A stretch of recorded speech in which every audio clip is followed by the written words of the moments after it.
Hello everyone, मैं आशीष स्वागत करता हूँ आपका अपने यूट्यूब चैनल एएस मैथमेकर्स इंडिया पर। तो आज की इस वीडियो में हम बात करने वाले हैं मैट्रिसेस के बारे में, जिसमें हम पढ़ने वाले हैं इसका डेफिनेशन, टाइप्स क्या होते हैं मैट्रिसेस के और उस पर क्या क्या ऑपरेशंस जो है अप्लाई होते हैं मैट्रिसेस के ऊपर, और कुछ एग्जाम्पल्स को यहाँ पे जो है डिस्कस करेंगे।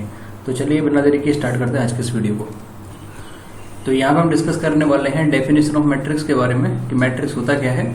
तो यहाँ पे लिखा हुआ है it is a rectangular arrangement. ये एक तरीके का रेक्टेंगुलर अरेंजमेंट होता है, जो कि आप यहाँ फिगर में देख सकते हैं। एक मैट्रिक्स बनाया हुआ है हमने, ए इज इक्वल टू, इसको आप देख सकते हैं। एक तरीके से क्या है, ये रेक्टेंगुलर अरेंजमेंट ऑफ एलिमेंट्स। ठीक है, तो ये रेक्टेंगुलर अरेंजमेंट होता है नंबर्स का। वो नंबर्स कहाँ से बिलोंग करते हैं, या तो रियल नंबर्स होंगे या जो आपके एलिमेंट्स यहाँ पे रेक्टेंगुलर अरेंजमेंट में लाई करेंगे वो या तो रियल नंबर से आएंगे या फिर कॉम्प्लेक्स नंबर से, है ना। विच में बी रिप्रेजेंटेड एज, इसको इस फॉर्म में जो है रिप्रेजेंट कर सकते हैं, है ना। हालांकि मैट्रिक्स के अंदर फंक्शंस वगैरह भी अपन कई बार लिख के चलते हैं, पर यहाँ पे आपको मैं एक बता दिया है, एक मैट्रिक्स लिया है जो कि रेक्टेंगुलर अरेंजमेंट फॉर्म में है। यहाँ पे ये सारे जो A11, A12 स्टेप से जो एलिमेंट्स लिखे हुए हैं, इनको बोलते हैं अपन नंबर्स या एलिमेंट्स ऑफ मैट्रिक्स, जिसको बोलते हैं नंबर्स और एलिमेंट्स ऑफ मैट्रिक्स। ठीक है, हाँ। और यहाँ पे एक चीज लिखा है मैंने m/n, है ना। m/n का मतलब जो फर्स्ट m है ये रो को रिप्रेजेंट करता है, और जो n है वो कॉलम को रिप्रेजेंट करता है। तो ये रो मतलब जैसे आप ये देख रहे हैं ना, A11, A12, A1n, ये पूरा का एक रो हो गया, फर्स्ट रो बोलते हैं इसको, है ना। ऐसे ही A21, A22, A2n, इसको बोलते हैं सेकेंड रो। ऐसे ही ये हो गई आपकी mth रो, है ना, mth रो। और ये जैसे आप बात करें A11, A21, AM1, इस साइड से अगर देखें तो होता है फर्स्ट कॉलम, इसको बोलते हैं फर्स्ट कॉलम। ऐसे ही आपको ये वाला लिखा ना A21, A12, A22, AM2, ये वाला हो गया सेकेंड कॉलम। ऐसे ये आपका हो गया nth कॉलम, nth कॉलम। तो आपका जो है आप लास्ट एलिमेंट दे सकते हैं AMIN, मतलब आपका जो है इसमें इस मैट्रिक्स के अंदर m रो है और n कॉलम है। और यहाँ पे जब ऑर्डर की बात करें, जैसे मान लीजिए मैट्रिक्स लिखा हुआ है, वो उसका ऑर्डर क्या है, तो अपन ऑर्डर यहाँ से चेक करते हैं। जिस मैट्रिक्स में जितनी रो हैं उसको यहाँ पे रिप्रेजेंट करते हैं, जितने कॉलम हैं उसको यहाँ से रिप्रेजेंट करते हैं। तो अपन ये भी बता सकते हैं कि इस मैट्रिक्स का ऑर्डर क्या है। एग्जाम्पल से देखते हैं इसको यहाँ पे, ऑर्डर ऑफ मैट्रिक्स के बारे में, है ना। तो जैसे मैंने एक मैट्रिक्स लिख रखा है यहाँ पे, मान लीजिए 2 3 4 1, है ना। ये एक मैट्रिक्स आप देख सकते हैं, इसमें दो ही रो हैं, फर्स्ट रो सेकेंड रो, और दो ही कॉलम है, first column and second column. तो मैं लिखूंगा ये मैट्रिक्स 2x2 का है, जिसमें फर्स्ट पार्ट जो शो करता है वो रो को, सेकेंड पार्ट जो शो करता है वो कॉलम को शो करता है। तो आपका जो मैट्रिक्स है वो कितने बाई कितने का हो गया, 2x2 का मैट्रिक्स हो गया। अगला मैंने मैट्रिक्स लिखा 1 2 3 3 4 5। ये मैट्रिक्स में आपके पास दो रो है, first row and second row, और तीन कॉलम है, फर्स्ट कॉलम, सेकंड कॉलम और ये थर्ड कॉलम, है ना। ये first column, second column, third column. Row दो है, फर्स्ट रो और ये सेकंड रो। तो आप इसको लिखोगे, पहले लिखते हैं अपन रो, फिर लिखते हैं कॉलम। तो रो कितनी है 2, कॉलम कितने हैं 3, तो आपका मैट्रिक्स हो गया 2x3 का, है ना। ऐसे अगर एक और एग्जाम्पल लें, जैसे मैं ले रहा हूँ आपको यहाँ पे 1 2 3 4 4 5। तो यहाँ आप देख सकते हैं तीन रो हैं, first row, second row, third row. तो तीन रो हो गई, और दो कॉलम है आपका, ये फर्स्ट कॉलम और ये सेकेंड कॉलम। तो ये आपका जो मैट्रिक्स है वो 3x2 का मैट्रिक्स है। इसको अपन बोलते हैं order of matrix, order of matrix. अगर किसी मैट्रिक्स का ऑर्डर पता करना है तो आप इजिली आप इसको लिख सकते हैं। ऐसे यहाँ पे लिखा है 1 2 3 3 4 5 2 1 4। बोले इस मैट्रिक्स का ऑर्डर क्या है, तो इस मैट्रिक्स में तीन ही रो हैं, फर्स्ट सेकेंड थर्ड, तीन ही कॉलम है, फर्स्ट सेकेंड थर्ड। तो आपका मैट्रिक्स का जो ऑर्डर होगा वो 3x3 होगा, है ना। तो इस तरीके से अपन जो है ऑर्डर ऑफ मैट्रिक्स को फाइंड आउट करते हैं। तो आई होप आपको टॉपिक जो समझ आया होगा। चलिए आगे बढ़ते हैं इस वीडियो में। मैं यहाँ पे एक क्वेश्चन अराइज कर रहा हूँ, जिसका आंसर आपको कमेंट सेक्शन में करना है आपको जाके, कि a इक्वल टू मान लीजिए लिखा है 1 3 4 6 एंड लिखा है 2 1 4 5। इस मैट्रिक्स का ऑर्डर क्या होगा, find the order of matrix ए। ये आपको जो है इस क्वेश्चन का आंसर मुझे कमेंट सेक्शन में लिखना है, जिससे मुझे लगेगा कि आप लोग इस वीडियो को जो है समझ पा रहे हैं और इंगेज हैं, आपको लग रहा है इस वीडियो को आप थोड़ा ध्यान से पढ़ रहे हैं। तो मैं एक क्वेश्चन इस आधार पे कराइज किया हूँ कि if A is equal to this matrix then find the order of matrix A. इस मैट्रिक्स का ऑर्डर आपको फाइंड करना है, जिसका आंसर मुझे कमेंट सेक्शन में लिखना है, ठीक है। ये मैं यहाँ सॉल्व नहीं करूंगा। चलिए आगे बढ़ते हैं। इसके बाद हम बात करेंगे टाइप्स ऑफ मैट्रिसेस के बारे में। बहुत सारे टाइप्स होते हैं इसके। जैसे फर्स्ट की बात करें तो सबसे पहले हम डिस्कस करने वाले हैं रो मैट्रिक्स। रो मैट्रिक्स क्या होता है इसको डिस्कस करेंगे। तो रो मैट्रिक्स से बात कर रहे हैं। मान लीजिए एक एग्जांपल से इसको समझते हैं, बहुत आसानी से समझ में आएगा कि ए इक्वल टू कर मैंने मैट्रिक्स लिखा 1 2 3 4, ठीक है। तो रो मैट्रिक्स मैंने क्या लिखा, रो मैट्रिक्स का मतलब क्या होता है, केवल और केवल एक ही रो होगा। रो एक ही होगा, कॉलम कितने भी हो सकते हैं ना। तो इस मैट्रिक्स के अंदर एक तो रो है, कॉलम कितने हैं 1 2 3 4, 4 कॉलम है ना। तो ये मैट्रिक्स आपका 1/4 का, इस मैट्रिक्स का ऑर्डर क्या है 1/4। तो रो मैट्रिक्स का मतलब होता है जिसमें सिर्फ एक ही रो हो, है ना, उसको बोलते हैं रो मैट्रिक्स। ऐसे दूसरा जो होता है वो होता है कॉलम मैट्रिक्स। कॉलम मैट्रिक्स का मतलब क्या होता है, एग्जाम्पल से इसको समझते हैं यहाँ पे कि अगर ये कोई मैट्रिक्स है जिसमें मैंने लिखा है यहाँ पे 1 2 3 4, है ना। तो इसमें आप देख सकते हैं रो कितनी है 1 2 3 4। तो रो कितनी भी है रो से मैटर नहीं है यहाँ पे, तो रो लिखी है 4, बट कॉलम एक ही होना चाहिए, है ना। जो कॉलम एक ही है तो उसको अपन क्या बोलते हैं, कॉलम मैट्रिक्स। यानी कि ऐसा मैट्रिक्स जिसमें केवल सिंगल रो हो उसको रो मैट्रिक्स, जिसमें केवल सिंगल कॉलम हो उसको बोलते हैं कॉलम मैट्रिक्स। तो आई होप आपको दोनों डेफिनेशन समझ में आई होंगी। चलिए आगे बढ़ते हैं वीडियो में। अब हम बात करने वाले हैं नल मैट्रिक्स के बारे में या जीरो मैट्रिक्स के बारे में। जैसे कि नाम से समझ में आ रहा है कि एक ऐसा मैट्रिक्स जिसके सारे एलिमेंट्स जो हैं जीरो हैं। मान लीजिए जैसे मैं लिख दूँ यहाँ पे, ठीक है। तो ये मैट्रिक्स इसके सारे एलिमेंट्स क्या हैं, जीरो हैं। तो इसको अपन क्या बोलते हैं, जीरो मैट्रिक्स या नल मैट्रिक्स, ठीक है। आगे और बढ़ते हैं इस वीडियो में। इसके बाद मैं बात कर रहा हूँ इसके बाद बात करूँगा रेक्टेंगुलर मैट्रिक्स के बारे में। रेक्टेंगुलर मैट्रिक्स, किसी मैट्रिक्स को रेक्टेंगुलर कब बोलते हैं। जैसे मैं एक मैट्रिक्स लिखता हूँ यहाँ पे A इज इक्वल टू 1 2 4, फिर लिखा 3 2 5, है ना। तो ये आपका जो है 3/2 का मैट्रिक्स है। कितने बाई कितने का है, सॉरी 2/3 का। दो रो हैं आपकी इसमें, इसको थोड़ा सही कर लीजिएगा। पहले अपन रो लिखते हैं, तो रो कितनी है 1 और 2, तो 2 कॉलम कितने 1 2 और ये 3। तो ये आपका ऑर्डर इस मैट्रिक्स का 2/3 है यहाँ पे। तो आपको ध्यान रखना है जब भी किसी रेक्टेंगुलर मैट्रिक्स के लिए बात करते हैं तो रेक्टेंगुलर मैट्रिक्स को जो लिखते हैं यहाँ पे उसमें बस ये ध्यान रखना है, ये जो m/n है, m यहाँ पे क्या शो करता है रो, n क्या शो करता है कॉलम। तो m और n जो है वो है इक्वल नहीं होना चाहिए, ध्यान रखना है बस, ठीक है।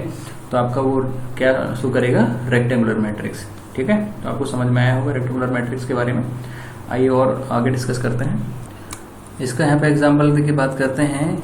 सबसे पहले डिस्कस करेंगे यहाँ पे हॉरिजॉन्टल मैट्रिक्स के बारे में कि हॉरिजॉन्टल मैट्रिक्स क्या होता है। तो मैं एक एग्जाम्पल से यहाँ पे बताता हूँ कि इफ एक मैट्रिक्स है यहाँ पे 1 2 3 4 2 1 4 5, है ना। ये एक मैट्रिक्स लिखा है। इस मैट्रिक्स का ऑर्डर कितना है भाई 2/4, यानी कि 2 रो हैं और 4 कॉलम है इस मैट्रिक्स के अंदर। तो हमने इस मैट्रिक्स का ऑर्डर लिख दिया 2/4। इस मैट्रिक्स को हॉरिजॉन्टल क्यों बोलते हैं कि अगर किसी मैट्रिक्स में नंबर ऑफ रोज कम है और नंबर ऑफ कॉलम ज्यादा है तो वो मैट्रिक्स होगा हॉरिजॉन्टल। दूसरा एक और पार्ट है जिसका नाम होता है vertical matrix. Vertical matrix, vertical matrix में क्या होता है, इसी एग्जाम्पल को मैं यहाँ पे ऐसे लिख रहा हूँ 1 2 3 4 2 1 4 5। तो इसमें नंबर ऑफ रोज कितनी है 1 2 3 4 और नंबर ऑफ कॉलम कितने हैं 2। तो ये आपका हो गया वर्टिकल मैट्रिक्स, क्योंकि नंबर ऑफ कॉलम जो है कम है, नंबर ऑफ रोज ज्यादा है। तो जहां नंबर ऑफ कॉलम कम हो और नंबर ऑफ रोज ज्यादा हो तो वो वर्टिकल मैट्रिक्स है, और जहां नंबर ऑफ रोज कम हो और नंबर ऑफ कॉलम ज्यादा हो तो उस केस में वो कहलाता है आपका हॉरिजॉन्टल। तो यहाँ पे हॉरिजॉन्टल और यहाँ पे ये वर्टिकल। आई होप आपको समझ में आया हो। वैसे भी समझ में आता है हॉरिजॉन्टल मतलब एक लाइन तरीके से, वर्टिकल मतलब इस तरीके से, है ना। तो वैसे भी आपको क्लियर हो रहा होगा ये। चलिए आगे बढ़ते हैं। इसके बाद हम बात करेंगे स्क्वायर मैट्रिक्स के बारे में। स्क्वायर मैट्रिक्स स्क्वायर मैट्रिक्स क्या होता है इसको डिस्कस करते हैं। एग्जाम्पल से समझते हैं। यहाँ पे मान लीजिए कोई मैट्रिक्स लिखा है 1 2 3 2 3 4 3 4 5, ये मैट्रिक्स लिखा हुआ है, राइट। इस मैट्रिक्स में m/n, मतलब ये आपका m/n जो है यहाँ पे कितना है 3/3, यानी कि ऑर्डर कितना है मैट्रिक्स का 3/3।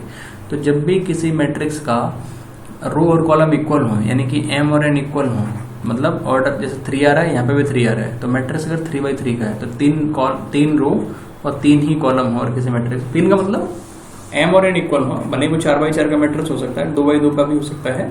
तो इस तरीके से आपको ध्यान रखना है। स्क्वायर मैट्रिक्स का मतलब होता है कि एक स्क्वायर बना है, राइट। स्क्वायर कैसा होता है ना, ऐसा ही होता है ना स्क्वायर। तो ये थोड़ा ध्यान रखना है आपको। स्क्वायर मैट्रिक्स का मतलब है कि जिस मैट्रिक्स में नंबर ऑफ रोज और नंबर ऑफ कॉलम इक्वल हो, उसको अपन जो है स्क्वायर मैट्रिक्स बोलते हैं। ठीक है, आगे बढ़ते हैं अगला टॉपिक के बारे में। इसमें अगला बात कर रहे हैं डायगोनल मैट्रिक्स। डायगोनल मैट्रिक्स है ना।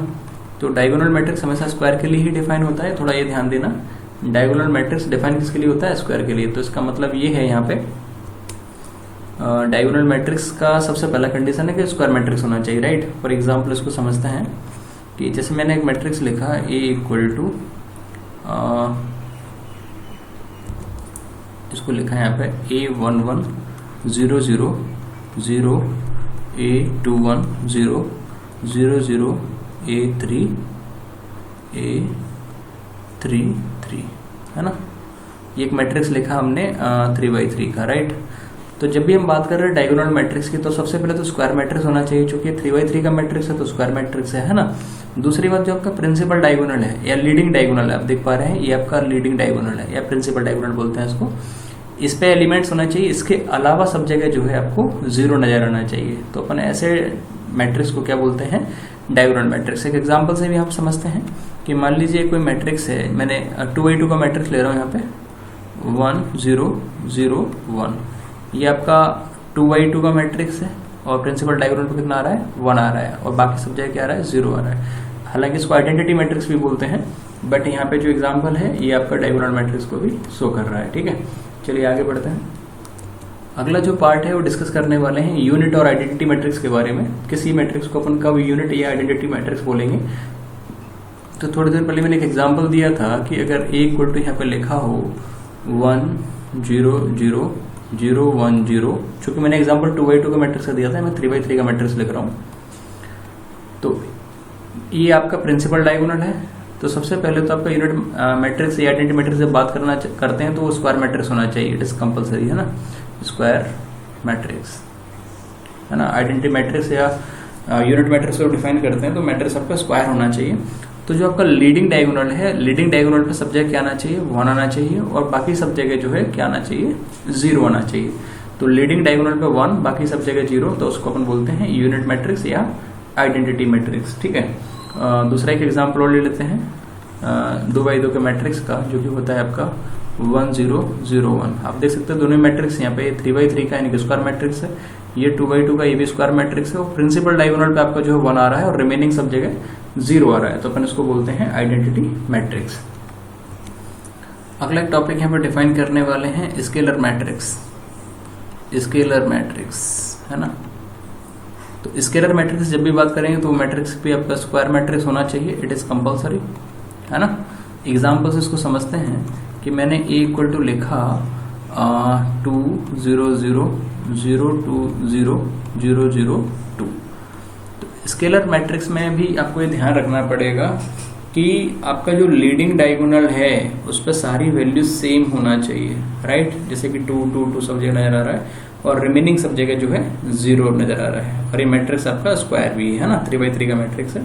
तो आपको ये ध्यान रखना पड़ेगा स्केलर मैट्रिक्स में कि डायगोनल पे सेम वैल्यू आनी चाहिए, है ना, बाकी सब जगह 0।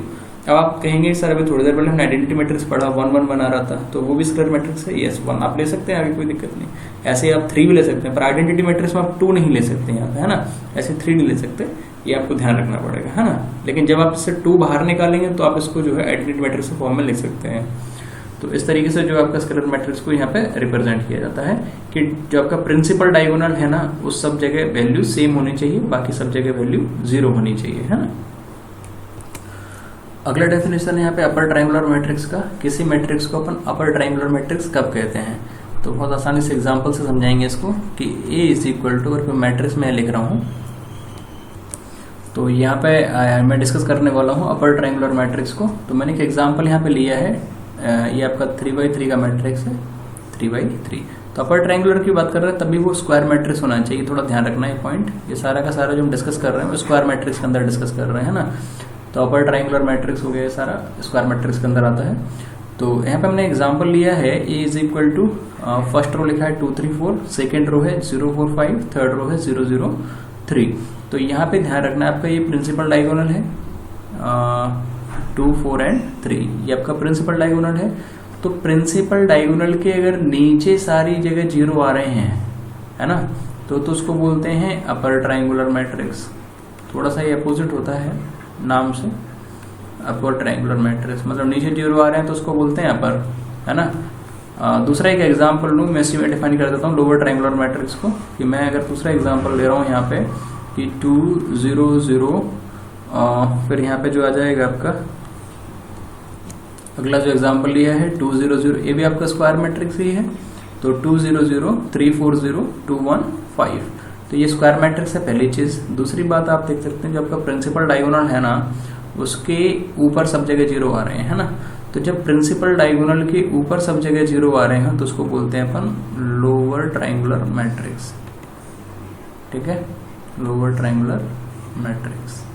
तो आई होप आपको समझ में आया होगा, बहुत आसानी से बताया है what is upper triangular and what is lower triangular.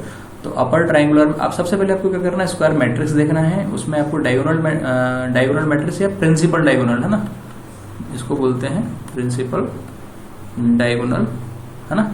तो प्रिंसिपल डायगोनल चेक करना है, अगर प्रिंसिपल डायगोनल के नीचे सब जगह 0 बन रहे हैं आप देख सकते हैं तो उसको बोलते हैं अपर ट्रायंगुलर मैट्रिक्स। और अगर प्रिंसिपल डायगोनल जो आपने देखा हुआ है नीचे एग्जांपल में, उसमें ऊपर सब जगह अगर 0 बन रहे हैं तो उसको बोलते हैं lower triangular matrix. I hope आपको समझ में आया होगा दोनों ही। चलिए आगे बढ़ते हैं। इसके बाद हम बात करने वाले हैं सब मैट्रिक्स के बारे में। सब मैट्रिक्स मैं इसको भी एक एग्जांपल से समझाता हूँ, जल्दी समझ में आएगा। A इक्वल टू मैंने मान लीजिए लिखा 2 3 4 5, है ना, ये आपका 2x2 का मैट्रिक्स है। अब इसके सब मैट्रिक्स लिखने हैं, मान लीजिए मैं लिखता हूँ A11, है ना, तो ये आपका आ गया 2 जो कि 1/1 का मैट्रिक्स है, ये भी एक सब मैट्रिक्स है ना। A12 ये आपका आ गया 3, ये भी एक सब मैट्रिक्स है। A21 ये आ गया 4, ये भी एक सब मैट्रिक्स बन जाएगा। A22 ये भी आपका आ गया 5, ये भी आपका एक सब मैट्रिक्स बन जाएगा, है ना। या मैं कहूँ आपका A कोई भी वैल्यू ले लो 1 करके ऐसे, तो इसको ले लीजिएगा 2 3, ये भी एक सब मैट्रिक्स बन जाएगा। ये 4 5 ये भी एक सब मैट्रिक्स बन जाएगा। A3 ये आपका जो है 2 4 ये भी एक सब मैट्रिक्स बन जाएगा। अब उसके बाद आ जाएगा 3 5 ये भी एक जो है सब मैट्रिक्स बन जाएगा। और खुद भी एक प्रत्येक मैट्रिक्स अपने आप का भी सब मैट्रिक्स होता है, तो 2 3 4 5 उसमें अवेलेबल होगा। तो यहाँ पे आप देख सकते हैं कि मैंने पहले ये लिखा 1 2 3 4, 4 तो ये बना दिए इधर आप देख रहे होंगे। फिर मैंने रो वाइज लिए 1 2, तो दोनों ये बन गए। फिर मैंने कॉलम वाइज लिए 1 2, तो ये बन गए, है ना। तो ये सारे के सारे पार्ट जो है इसको बोलते हैं सब मैट्रिक्स ऑफ ए मैट्रिक्स। तो ये आपका मैट्रिक्स है और ये सारे के सारे जो है वो सब मैट्रिक्स है ना। तो आपको एग्जाम्पल हो सकता है समझ में आया होगा। चलिए आगे बढ़ते हैं इस वीडियो में। इसके बाद हम बात करने वाले हैं इक्वल मैट्रिसेस के बारे में। इक्वल मैट्रिसेस यानी कि दो मैट्रिक्स को हम कब इक्वल कहेंगे, तो उसको एक एग्जांपल से समझते हैं। मान लीजिए A इक्वल टू आ रहा है 2 3 4 5 and B is equal to आ रहा है 2 3 4 5, ठीक है। तो ये भी आपका 2x2 का मैट्रिक्स है, ये भी 2x2 का मैट्रिक्स है। तो सबसे पहले तो चीज ये है कि मैट्रिक्स के ऑर्डर दोनों के सेम होने चाहिए। फर्स्ट मैट्रिक्स का ऑर्डर और सेकंड मैट्रिक्स का ऑर्डर दोनों ही सेम होना चाहिए। यहाँ मैं ये नहीं कह रहा हूँ कि दोनों ही मैट्रिक्स आपके स्क्वायर होने चाहिए, ये कोई जरूरी नहीं है, बट दोनों के ऑर्डर सेम होना चाहिए। 2x2 का है तो यहाँ भी 2x2 का, अगर 2x3 का होता तो यहाँ भी मैट्रिक्स आपका 2x3 का होना चाहिए था। तभी अपन जो है इक्वलिटी ऑफ मैट्रिक्स की बात कर सकते हैं। और उसके करस्पॉन्डिंग एलिमेंट इक्वल होने चाहिए। जैसे 2 आ रहा है तो इस 2 के इक्वल है, यहाँ पे ये 3 आ रहा है तो यहाँ पे ये इस 3 के इक्वल है। जैसे यहाँ पे ये 4 आ रहा है तो यहाँ पे इस 4 के इक्वल है, और ये 5 आ रहा है वो इस 5 के इक्वल है ना। तो पहले तो दोनों मैट्रिक्स का ऑर्डर सेम होना चाहिए और दूसरा करस्पॉन्डिंग एलिमेंट, जैसे इसके करस्पॉन्डिंग कौन सा है, ये है, इसके करस्पॉन्डिंग कौन सा है, ये है, तो ये करस्पॉन्डिंग एलिमेंट जो है इक्वल होना चाहिए। अगर ऐसा कंडीशन फॉलो हो रहा है तो उस केस में अपन उसको बोलते हैं कि आपका जो मैट्रिक्स है वो इक्वल मैट्रिक्स है ना, इक्वल मैट्रिक्स है। तो आई होप आपको समझ में आया होगा, है ना। चलिए आगे बात करते हैं डेफिनेशन की और, जिसको बोलते हैं सिंगुलर मैट्रिक्स। सिंगुलर मैट्रिक्स, किसी भी मैट्रिक्स को अपन सिंगुलर कब कहेंगे, ये जो सिंगुलर मैट्रिक्स होता है थोड़ा डिटर्मिनेंट से कनेक्ट रहता है। अभी डिटर्मिनेंट हमने पढ़ा नहीं है, आगे इसके बाद जो हम डिटर्मिनेंट आगे वीडियो में डिस्कस करेंगे। तो यहाँ पे आपको क्या करना है, अगर कोई मैट्रिक्स दिया है, मान लीजिए वो दिया है 2 3 4 5, है ना, तो हमें क्या करना, उस मैट्रिक्स का डिटरमिनेंट निकालना होता है, जैसे कि आएगा 2 3 4 5, है ना। अगर वो डिटरमिनेंट 0 आता है, मतलब इसको सॉल्व करेंगे, हालांकि इसको सॉल्व करके आएगा 5 दूनी 10 माइनस 4 3 12, ये आएगा -2, ये नॉन जीरो आ रहा है। अगर ये 0 आ जाता है, डिटरमिनेंट ऑफ 0 आ जाता है, तो उस केस में इसको बोलते हैं अपन सिंगुलर मैट्रिक्स, है ना। तो अगर डिटरमिनेंट यहाँ पे तो 0 नहीं आ रहा है, बट अगर ऐसा होता कि मान लीजिए डिटरमिनेंट कितना आ जाता, 0 आ जाता, तो उस केस में इसको बोलते हैं सिंगुलर मैट्रिक्स। बट यहाँ पे डिटरमिनेंट नॉन जीरो आ रहा है, यानी कि नॉन जीरो आ रहा है, सॉरी, इक्वल टू -2, ये नॉन जीरो आ रहा है, एंड डिटरमिनेंट ए अगर नॉन जीरो है तो उस केस में इसको बोलते हैं नॉन सिंगुलर मैट्रिक्स, है ना, नॉन सिंगुलर मैट्रिक्स। तो आई होप आपको दोनों ही समझ में आए होंगे। चलिए आगे बढ़ते हैं। अगला बात कर रहे हैं यहाँ पे प्रिंसिपल डायगोनल क्या होता है, तो मैं कई क्वेश्चन में पीछे बता चुका हूँ। तो सबसे पहले मैंने एक मान एग्जाम्पल लिख रहा हूँ 2 3 4 1 2 4 3 1 5, है ना, एक मैट्रिक्स लिखा है 3x3 का। तो यहाँ पे आप देख सकते हैं ये जो है, अच्छा, प्रिंसिपल डायगोनल स्क्वायर मैट्रिक्स के लिए डिफाइन होता है, थोड़ा ध्यान रखना, है ना।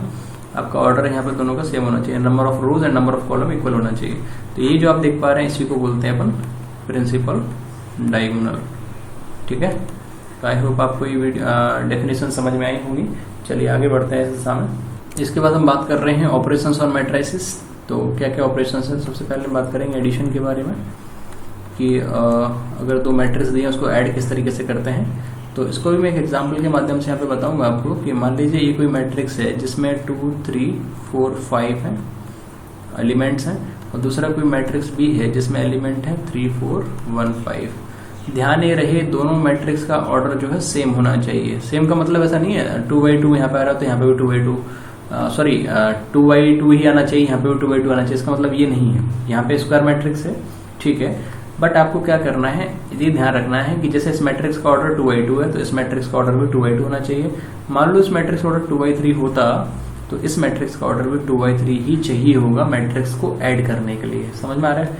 तो चलिए a प्लस बी जब भी अपन फाइंड करेंगे यहाँ पे, तो इसमें क्या करते हैं, करस्पॉन्डिंग एलिमेंट को अपन सम करते हैं। 2 जैसे 3 में ऐड होगा तो हो जाएगा 2 + 3, और आपका ये 3 है वो यहाँ 4 में ऐड होगा तो ये हो जाएगा 3 + 4, इसके बाद ये 4 + 1, इसके बाद 5 + 5। तो इस तरीके से जो उसको ऐड करते हैं, यहाँ से आ जाएगा 3 + 2 5, और 3 + 4 ये 4 है आपका, है ना, 3 + 4 होता है आपका 7, और 4 + 1 5, 5 और 5 10। तो इस तरीके से इसको बोलते हैं, ये आपका आ गया a + b, है ना, इसको बोलते हैं एडिशन ऑफ मैट्रिक्स। और एक एग्जांपल आपको यहाँ पे देता हूँ सॉल्व करने के लिए, ये आपको कमेंट सेक्शन में बताना है इसका आंसर क्या आएगा। अगर ए कोई मैट्रिक्स है 1 0 0 1, और बी कोई मैट्रिक्स है वो लिखा है 2 3 4 5, है ना, इस मैट्रिक्स का ऐड बताना कितना आएगा, a + b कितना आएगा। Answer me this question and comment section, ठीक है। चलिए आगे बढ़ते हैं इस वीडियो में। अगला मैं यहाँ पे डिस्कस करने वाला हूँ सेकेंड पार्ट, जो कि होने वाला है सब्ट्रैक्शन ऑफ मैट्रिक्स, है ना। दो मैट्रिक्स को सब्ट्रैक्ट कैसे करते हैं, तो वही तरीका है। जैसे एग्जांपल मैं यहाँ पे एक लूँगा, तो a = मैट्रिक्स दिया है 2 3 4 5 2 3 4 5, और दूसरा कोई मैट्रिक्स दिया हुआ है b 1 2 3 4, है ना। दोनों ही मैट्रिक्स 2x2 के हैं, है ना। 2x2 मैं आपको फिर से कह रहा हूँ, जरूरी नहीं 2x2 का हो, किसी अदर ऑर्डर का भी हो सकता है, बट ये दोनों जगह ध्यान ही देना, दोनों के ऑर्डर सेम होना चाहिए, मतलब a मैट्रिक्स का और b मैट्रिक्स का ऑर्डर सेम होना चाहिए। ऐसा नहीं यहाँ 2x2 का या 2x3 का है, तब आप ना तो ऐड कर पाएंगे और ना ही सब्ट्रैक्ट कर पाएंगे, राइट। तो ये थोड़ा ध्यान देने की बात है। a - b आपको निकालना है यहाँ से, तो वही जो अपने एडिशन में किया था, करस्पॉन्डिंग एलिमेंट सब्ट्रैक्ट होते हैं, तो आ जाएगा 2 - 1, ऐसे इधर आ जाएगा 3 - 2, इधर आ जाएगा 4 - 3, इधर आ जाएगा 5 - 4। इसको जब आप कैलकुलेट करेंगे 2 - 1 1 आएगा, 3 - 2 भी 1 आएगा, 4 - 3 भी 1 आएगा, 5 - 4 भी 1 आएगा, है ना। तो ये आपका आ गया यहाँ पे सब्ट्रैक्शन ऑफ मैट्रिक्स। एक एग्जांपल आपके लिए सॉल्व करने के लिए है कि अगर a इक्वल टू 1 2 3 है और 3 4 5, ये आपका दिया है 2/3 का मैट्रिक्स, और दूसरा मैट्रिक्स दिया हुआ है 1 2 4 3 2 1, ये भी आपका दिया हुआ है 2/3 का मैट्रिक्स। तो आपके पास a प्लस बी और a माइनस बी क्या आएगा, ये आपको मुझे कमेंट सेक्शन में जो जाके बताना है, ठीक है। चलिए आगे बढ़ते हैं। इसके बाद हम बात करने वाले हैं multiplication of matrix, multiplication of matrix, है ना। तो दो मैट्रिक्स का मल्टीप्लिकेशन जो है कैसे किया जाता है। मान लीजिए अपने पास कोई ए मैट्रिक्स दिया हुआ है, मैं बहुत आसान से बताऊंगा, और बी कोई मैट्रिक्स दिया हुआ है। तो यहाँ पे सबसे इंपॉर्टेंट रोल प्ले करता है ऑर्डर क्या होना चाहिए मैट्रिक्स का मल्टीप्लिकेशन करने के लिए। कई बार आपको ऐसा दे दिया कि दो मैट्रिक्स देते भाई उसका मल्टीप्लिकेशन करके बताओ, पर आपने डायरेक्ट मल्टीप्लिकेशन करना शुरू कर दिया। तो ऐसा नहीं करना है, पहले दोनों मैट्रिक्स के आपको ऑर्डर चेक करना है, उसकी प्रॉपर्टी क्या होनी चाहिए। तो इसमें लिखा है number of columns of matrix है। मान लीजिए यहाँ पे n/n का मैट्रिक्स दिया हुआ है, तो नंबर ऑफ कॉलम आपको देखना है कितने हैं यहाँ पे, है ना। Number of columns of matrix A is equal to number of rows in matrix B, यानी कि ए मैट्रिक्स का आपको कॉलम वाली वैल्यू देखनी है। मतलब जैसे मान लो 2/3 होता तो ये 3 देखना है, और मान लीजिए यहाँ पर 3/2 होता तो आपको ये 3 देखना है। अगर ये 3 नंबर ऑफ रोज इस नंबर ऑफ कॉलम के इक्वल आ रहे हैं, तब आप जो है मैट्रिक्स मल्टीप्लिकेशन करने के लिए रेडी है, आप मैट्रिक्स मल्टीप्लिकेशन कर सकते हैं। अदरवाइज आपको थोड़ा ध्यान देना पड़ेगा, अदरवाइज आप जो है इसका मैट्रिक्स मल्टीप्लिकेशन नहीं कर पाएंगे, ठीक है। तो मैं एक एग्जांपल से यहाँ पे आपको बताता हूँ कि मान लीजिए A इक्वल टू मैट्रिक्स है 2 3 4 5, यहाँ तो मैंने स्क्वायर मैट्रिक्स ही ले लिया है सिंपली, 1 2 4 1, है ना। तो इसका मुझे मैट्रिक्स मल्टीप्लिकेशन करना है, मतलब A इंटू B निकालना है। तो मैं क्या लिखूंगा 2 3 4 5, फिर लिखूंगा यहाँ पे 1 2 4 1। अच्छा, यहाँ आपका ऑर्डर 2/2 का है, यहाँ भी ऑर्डर 2/2 का। तो मैं कह रहा हूँ नंबर ऑफ कॉलम इसका चेक करना है 2 है, इसका नंबर ऑफ रो चेक करना है। तो 2 2 के इक्वल है, तो आप जो है मैट्रिक्स मल्टीप्लिकेशन कर सकते हैं, ठीक है। अब इसका गुणा कैसे करा जाता है, या फर्स्ट रो आपके जो है एक फर्स्ट कॉलम से मल्टीप्लाई होगा, तो 2 इंटू 1 प्लस 3 इंटू 4, फिर ये फर्स्ट रो जो है सेकेंड कॉलम से मल्टीप्लाई होगा, तो 2 इंटू 2 प्लस 3 इंटू 1, तो आपका फर्स्ट बन गया। ऐसे ही सेकेंड जो रो है उसका पहले फर्स्ट कॉलम से मल्टीप्लाई करना है, फिर सेकेंड कॉलम से। तो फर्स्ट रो का जब फर्स्ट कॉलम से होगा तो 4 का पहले 1 से करेंगे, तो 4 इंटू 1, फिर प्लस लगेगा 5 इंटू 4। ऐसे इसका करेंगे first row sorry second row का सेकेंड कॉलम से, तो फिर आएगा 4 इंटू 2 प्लस 5 इंटू 1। इसको जब आप ऐड करोगे तो आपके पास जो आएगा, मैं यहाँ पे लिख रहा हूँ, ये जगह बीच में दिख रही है, मैं यहाँ जो है इसको लिख रहा हूँ। ये मैट्रिक्स आपका जो आएगा 2 इंटू 1 2 रहेगा, 4 इंटू 3 12 रहेगा, 12 और 2 आपका कितना आ जाएगा 14। ऐसे ही 2 इंटू 2 4 होगा, 3 इंटू 1 3 होगा, तो 3 प्लस 4 यहाँ पे आ जाएगा 7, ठीक है। ऐसे ही 4 इंटू 1 4, 5 इंटू 4 20, 20 प्लस 4 कितना होगा 24, 24, 4 इंटू 2 8, 5 इंटू 1 5, ये आएगा आपका 13, है ना। तो इस तरीके से जो है मैट्रिक्स मल्टीप्लिकेशन को अपन जो है कैलकुलेट करते हैं। आइए कुछ और एग्जांपल्स यहाँ पे मैट्रिक्स मल्टीप्लिकेशन के देखते हैं।